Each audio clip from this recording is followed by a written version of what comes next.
નાની વાતમાં આપણે પ્રભુ શ્રી ગોપાલાજી ધ્રાંટ કાસની માળા અને તુલસી આ બે વચ્ચેનો ભેદ સમજાવે છે અને આપણામાં કેમ તુલસીની માળા નથી એ વિશે આપણને 11મા વચનામૃતમાં સમજાવે છે. એ અને 227 અને 28 પુષ્ટિ સંહિતા ભાગ પહેલો એમાં પણ અનુસંધાન મળી આવે છે. તો આપણે એ આજે લઈશું વિષય. એકવાર પ્રભુ શ્રી ગોપાલાજીની પાસે કાનદાસ કાયસ્થ વ્રજકાષ્ઠની માળા લઈને પ્રસાદી કરવા માટે આવ્યા.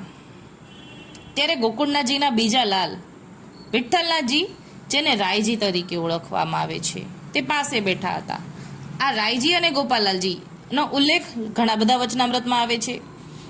રાયજીને ગોપાલાલજી પ્રત્યે ઘણો બધો ભર હતો, એટલે વચનામૃત સાંભળવા માટે ગોપાલાલજીની પાસે આવતા. એ રાયજી પાસે બેઠા છે અને કાનદાસજી ઠાકોરજી પાસે માળાને પ્રસાદી કરવા આવે છે. પછી પ્રસાદી થાય પછી જ વૈષ્ણવને શરણદાન અપાય, એ માળા બાંધીને. એટલા માટે તેમને કાનદાસના હાથમાં વ્રજકાષ્ઠની માળા જોઈને પ્રશ્ન કર્યો કે વૈષ્ણવે માળા તો તુલસીની પહેરવી જોઈએ. તે સાંભળીને ગોપાલાલજી બોલ્યા કે રાયજી, એવો કયો સિદ્ધાંત છે કે વ્રજકાષ્ઠથી તુલસી અધિક છે? એટલે કે ત્યાં સુધી તો તુલસી માળા ચાલતી હતી. આપણા ગોપાલાલજીએ જ આ કાષ્ઠની માળા, ધ્રાંટ કાષ્ઠની માળા આપી છે. એટલે બધી જગ્યાએ બધાને ખબર નથી.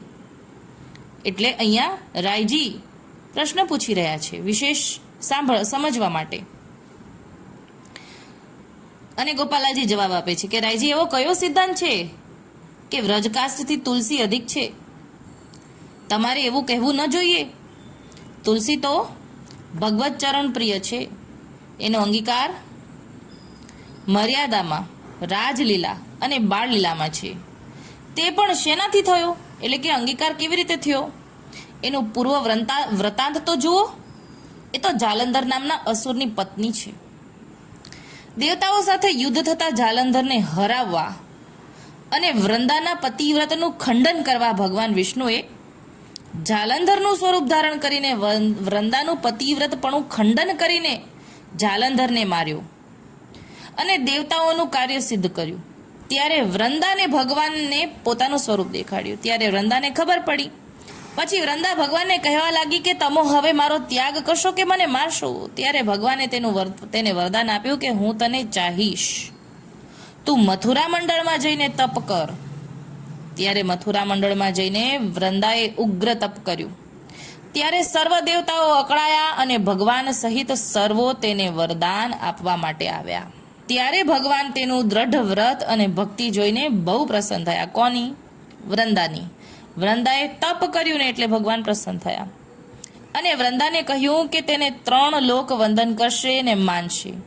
તારિકાની સર્વ યજ્ઞ વ્રતના ફલને હું ગ્રહણ કરીશ. એટલે કે મર્યાદામાં. આ યજ્ઞ અને વ્રત આ બધું મર્યાદામાં છે અને અહીંયા કૌંસમાં લખ્યું છે મર્યાદામાં. ત્યારે વૃંદા બહુ પ્રસન્ન થઈ, તેથી તે વનનું નામ વૃંદાવન પડ્યું. પણ મુખ્ય તો વ્રજનો આશ્રય કર્યો ને, તેથી સર્વ ફળ પ્રાપ્ત થયું છે. તે તો પ્રથમ કલ્પની વાત છે. એમ કહીને ગોપાલાલજી એમાં સિદ્ધાંત બતાવ્યો અને ભગવદ આશ્રયથી મહાન પદની પ્રાપ્તિ થઈ એવું સમજાવ્યું. એટલે કે વૃંદાનું મહાત્મય વધ્યું કેમ?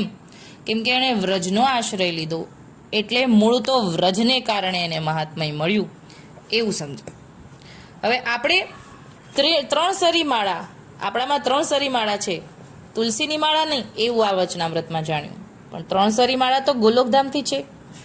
એ પણ આપણે પુષ્ટિ સંહિતામાં અનુસંધાન લઈ લઈએ કે યમુનાજીના નિકુંજમાં ઓલો અમૃતનો કુંભ ઢોળાયો હતો, તો એ ત્યાં આગળ આ અમૃત ઢોળાયું હતું. એના આ સ્વરૂપ છે. એનું આપણે અનુસંધાન 228ના પાના નંબર પરથી લઈ લઈએ કે એના ઉપર એ જે ઢોળાયું છે ત્યાં વેલાઓ ઉગી ગયા છે.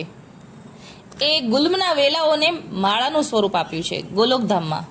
એ તો આપણા 3 સ્વરૂપની અલૌકિક દ્રષ્ટિ તેના ઉપર પડી, તેથી તે ત્રિદ્રષ્ટિ દાન થયું. એટલે કે ઠાકોરજી, સ્વામિનીજી અને યમુનાજી, એટલે 3 સરી છે. 3 સ્વરૂપની સુરતા એક તેના ઉપર થઈ તેનું કારણ સમજો. તમારા બેવના સ્વરૂપનું અને અમારા સ્વરૂપનું એમ 3 સ્વરૂપનું 3 સરી માળા થશે.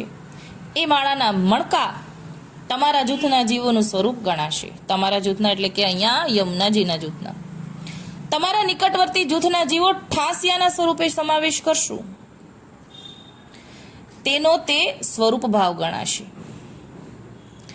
અને અમો અમારા સ્વરૂપામૃત સૂતમાં ગંઠીને રાખશું. તેથી તેનું ભાવાત્મક સ્વરૂપ સ્વામીજીનું હશે અને યમુનાજીનો આધિદૈવિક સ્વરૂપનો આવિર્ભાવ સદા રહેશે.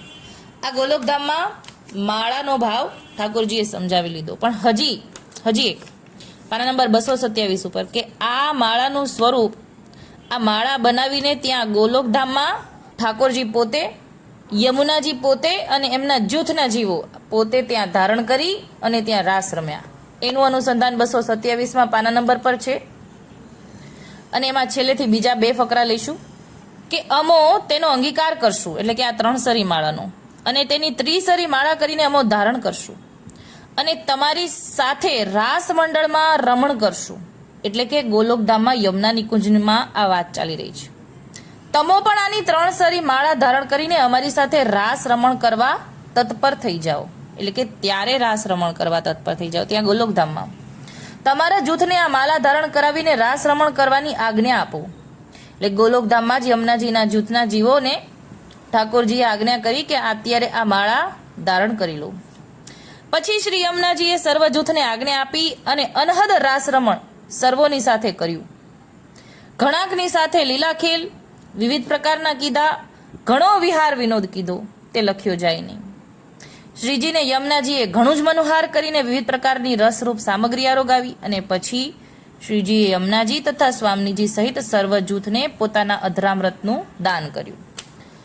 આટલું જ આપણે અનુસંધાન લેશું કે આ 3 સરી માળાનું તો સ્વરૂપ, 3 સરીનું જે સ્વરૂપ અત્યારે આપણે જે ગળામાં ધારણ કરીએ છીએ એ જ સ્વરૂપ ગોલોકધામમાં યમુનાજીના જૂથના જીવો ત્યારે જ ધારણ કરી ચૂક્યા છે અને ત્યારથી જ આ ગોલોકધામમાંથી ભૂતલ પર આવી છે.